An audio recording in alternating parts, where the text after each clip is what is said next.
Bonjour à tous, bienvenue à la revue d'actualité de ce 1er décembre. On démarre avec l'actu de la tanière. Au lendemain de la victoire et de la qualification en 8e de finale, les Lions ont repris les entraînements. Les remplaçants et les non-alignés étaient sur la pelouse de Douai Handball Sport pour une séance complète de décrassage. Pour les titulaires, seul Ismaël Assar était présent. En tout cas, pour le temps accordé à la presse, il était le seul sur la pelouse pour effectuer son décrassage. Le reste des titulaires s'est entraîné en salle de musculation, notant que le milieu de terrain Cheikhou Kouyaté, blessé, n'a toujours pas repris l'entraînement. Les Lions vont enchaîner une seconde séance ce jeudi à 14h GMT. 15 minutes seront ouvertes à la presse et à la fin de la séance, une zone mixte est prévue par la Fédération sénégalaise de football. Ce sera en direct sur websport.com. La FIFA ouvre une procédure disciplinaire contre la Fédération sénégalaise de football. La commission de discipline de la FIFA a ouvert une enquête pour violation potentielle de l'article 44 du règlement de la Coupe du Monde. En effet, ce lundi, à la veille d'affronter l'Équateur pour le compte de la troisième dernière rencontre de la phase de poule, il s'est présenté en conférence de presse seul sans un joueur à côté de lui, ce qui est une violation manifeste de l'article 272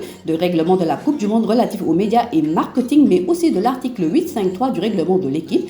Pour rappel, avant le premier match des Lions contre les Pays-Bas, Aliou Cissé était accompagné de Krépin Diatta puis Kalidou Koulibaly en conférence de presse d'avant-match contre le Qatar. Ben White quitte le rassemblement de l'Angleterre jusqu'à la fin de la compétition avant d'affronter le Sénégal en 8e de finale de la Coupe du Monde dimanche soir 19h GMT. L'Angleterre et son sélectionneur Gareth Southgate sait déjà qu'il ne fera pas avec les services de Ben White, 25 ans, 4 sélections. Resté sur le banc lors des 2 premiers matchs de la compétition puis absent du groupe face au pays de Galles mardi, le défenseur d'Arsenal a quitté le Qatar pour des raisons personnelles et ne devrait pas revenir dans l'équipe pour le reste du tournoi. Déclaration que vous pouvez lire dans votre quotidien sportif websport.com. Mercato des Lions, Edouard Mendy à la Juventus. Impérial dans ses cages lors des derniers matchs des Lions. Edouard Mendy a apparemment retrouvé sa forme d'antan. Le portier de Chelsea qui, depuis l'arrivée de Graham Potter sur le banc des Blues, est relégué au poste de numéro 2 des gardiens et pisté par la Juventus. En effet, la direction sportive des Nerazzurri perd des doux le remplaçant du portier polonais dont les jours sont comptés à la Juventus, une approche alléchante qui pourrait faire réfléchir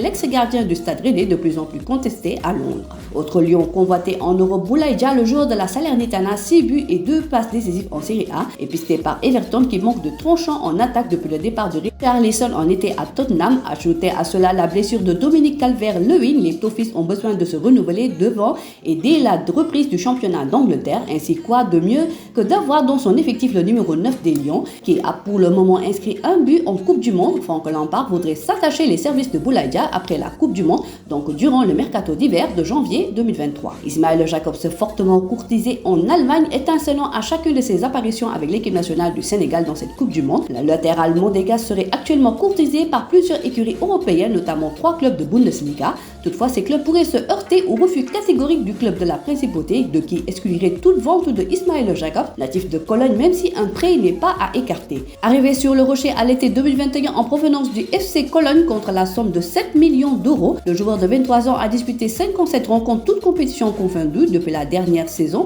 et est sous contrat jusqu'en 2026 avec l'AS Monaco. Voilà, c'est tout pour aujourd'hui. L'actualité sportive continue sur nos plateformes digitales. Le site numéro 1 du sport au Sénégal, websport.com, est maintenant disponible en version application mobile sur iOS et Android. Retrouvez l'actualité du Sénégal pour tous les sports en direct sur votre téléphone: football, lambe, basket, sport de combat, athlétisme et bien d'autres disciplines. Toutes les statistiques des championnats sénégalais, les matchs, les résultats, les classements à suivre en direct sur votre application Busport.